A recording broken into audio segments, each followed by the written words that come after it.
Hey there guys, welcome to yet another exciting episode of Media Talk, well episode 67 to be precise, and this is where all media fanatics' desires and wishes are catered for.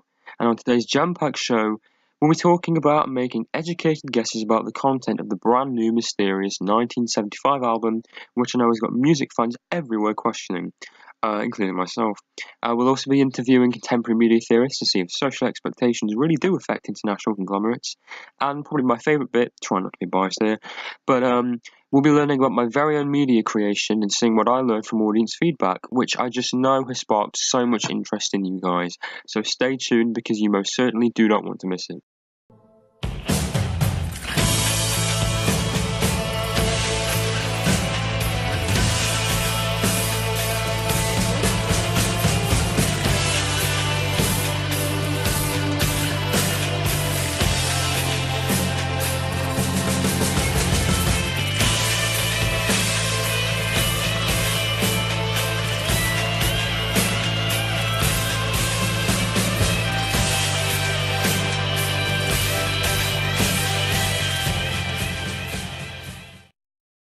So yes, it is another episode of the Media Talk Show, and if you're brand new to this podcast series, then hello, I'm Ryan Keane, your Media Talk host, and I hope that you have a lot of fun around here.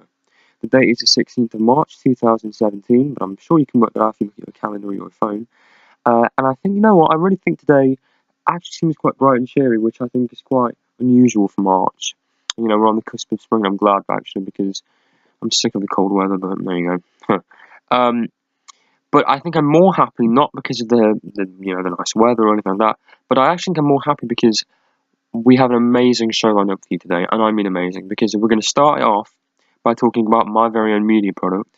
I'm sure the media theorists won't mind waiting for just a few moments.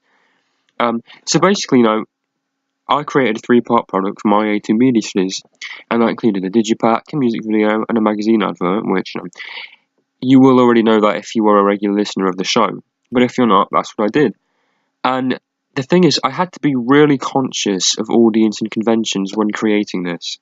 So when I did produce the final thing and edited the video and whatnot, I sort of sat down with some tea or whatever, and I thought to myself, well, this seems pretty good, but how effective actually are these products? Because I didn't want to just produce these products, put them out there, and then be like, they're out there now, that's that.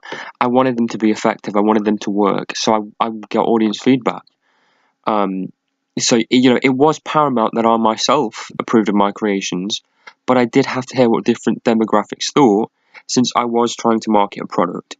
So, since my target audience, was young adults of 16 to 25-year-olds, I had to make sure that these individuals had the most feedback to give me. So, there's no point me saying this is for 16 to 25-year-olds, but then finding 85-year-old women and saying, please say what you think, because that would be pointless.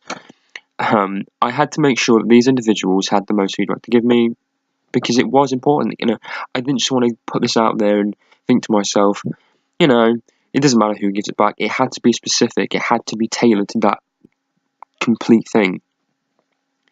Can we please just take a minute to bless social media, because it was sites such as Facebook and Twitter that actually helped me gain some insight into audience's opinions.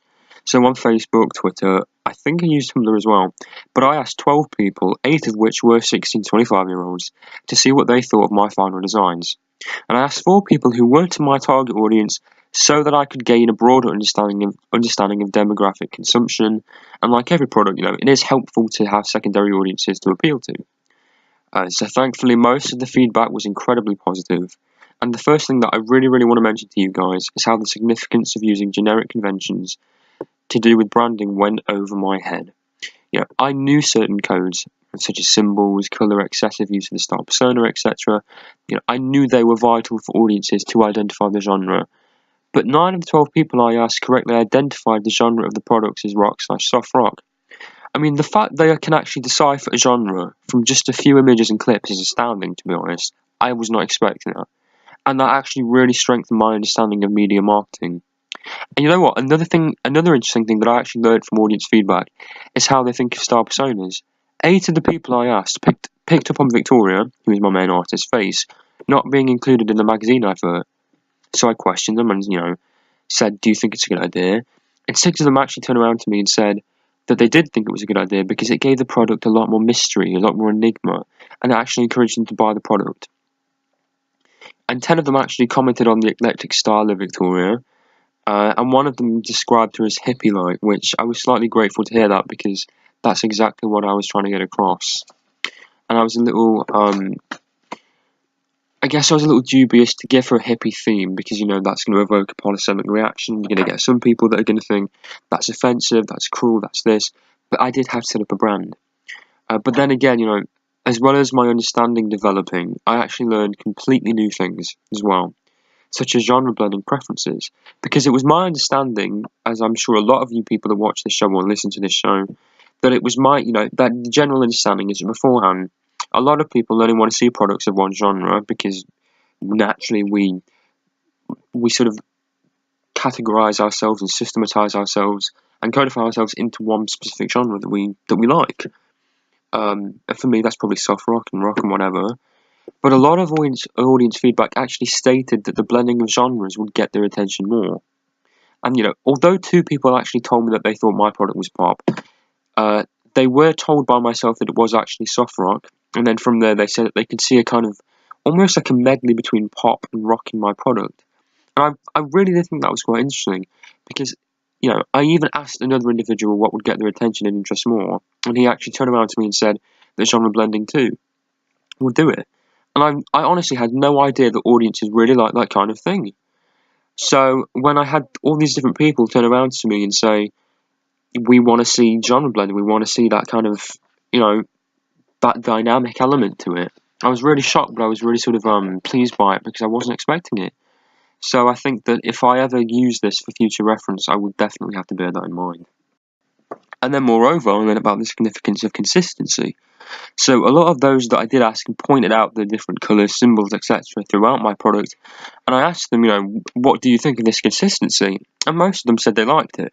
And one person in particular actually said that artists who do not remain consistent can sometimes be forgotten and rendered irrelevant, especially those who change genres. But at first I was a bit dubious to believe that, because if you think about someone like Taylor Swift who changed from country to pop, and her career skyrocketed from that. She had said at country, who knows what would have happened, but she changed genres and she became one of the biggest international stars of our time. So I knew that there would be a huge risk if I just had Victoria being a relatively new artist and almost following complete generic conventions and not changing things, not blending genres. I knew that was a risk, but I had to have her consistent. I had to maintain that brand that I'd created for her. And the thing is, a lot of my audience feedback made me realise that audiences understood that risk as well, that I wasn't just worrying about this for nothing. So I was glad about that. And many of those asked also picked up on the risk of typecasting, because they said that if an artist stays in the same genre, or if they produce the same kind of content over and over again, they're going to get typecasted. And if you look at Taylor Swift, she didn't do that. She actually kind of went from her country roots and upgraded to a far more pop, bubblegum pop kind of vibe, kind of ethos. So that was important for me because I had to think about that. I couldn't just say, oh, it's fine, whatever happens, just do this again and we'll repeat this colour and we'll repeat this. Victoria had to be different, but had to be the same in a way, kind of paradoxically. It'd be kind of the same.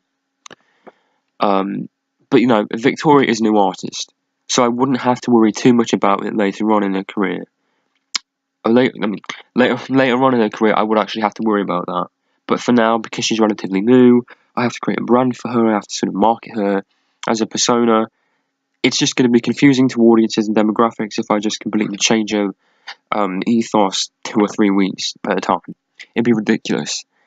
And my audience feedback from that perspective really enabled me to learn that typecasting is a huge issue. Because I knew it was, but I didn't know that people who were not media experts, who were not media specialists and were doing media A-level, I did not know that they actually knew that typecasting was a huge issue. So it shows.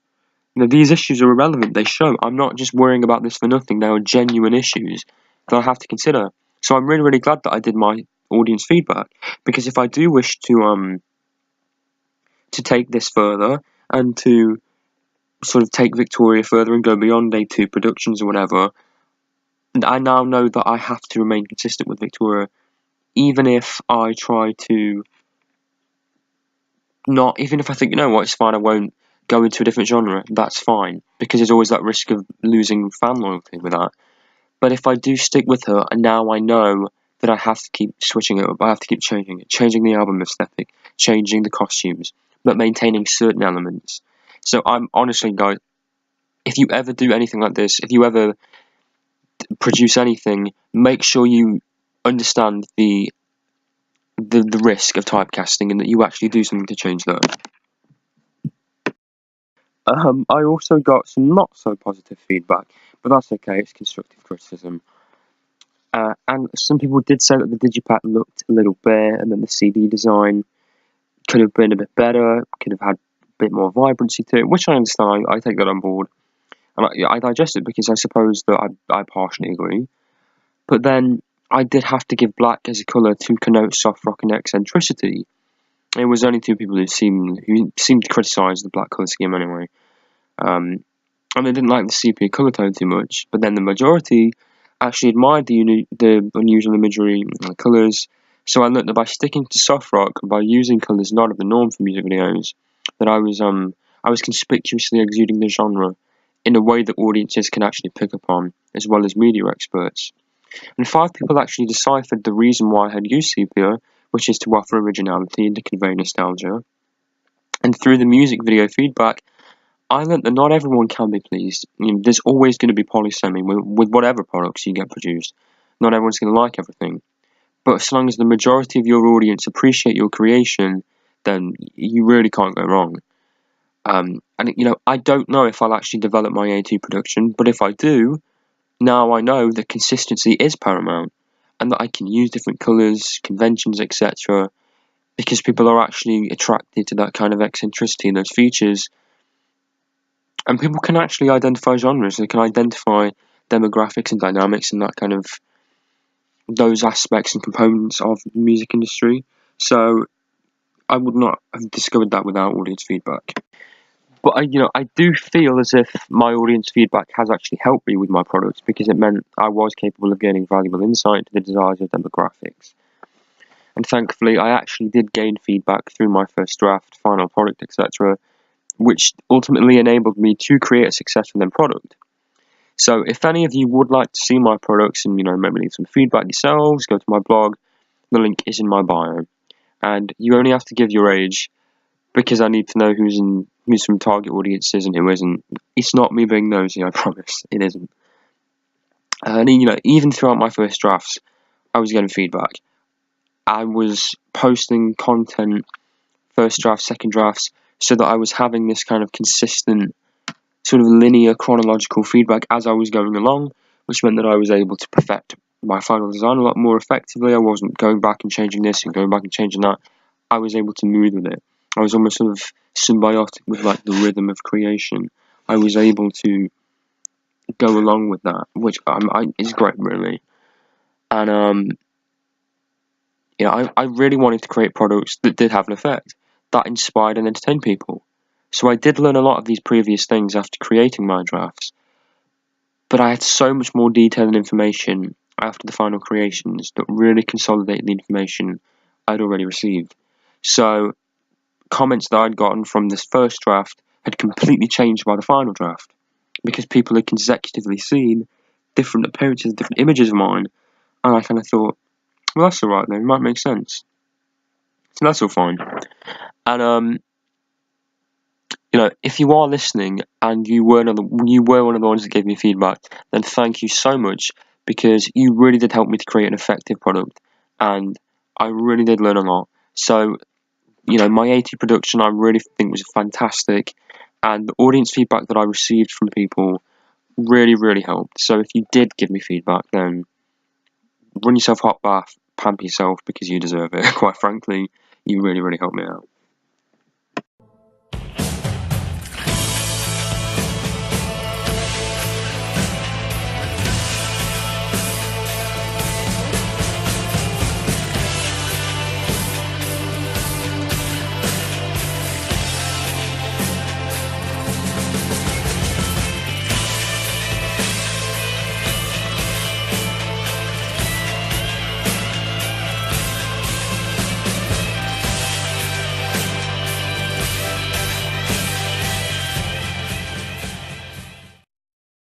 So, coming up after this, it's finally time to interview these media theorists. You don't have to listen to me talk about my 82 production anymore, guys. And also the 1975. Are they really producing a new album? And if they are, what is the Digipack aesthetic going to be this time around? Because we've had pink, we've had black. I'm kind of feeling like blue. I don't know about you guys, but I'm looking forward to a light blue album. So we have more to discuss in 5 minutes. I'm Ryan Keane. This is Media Talk, and I'll see you in 5.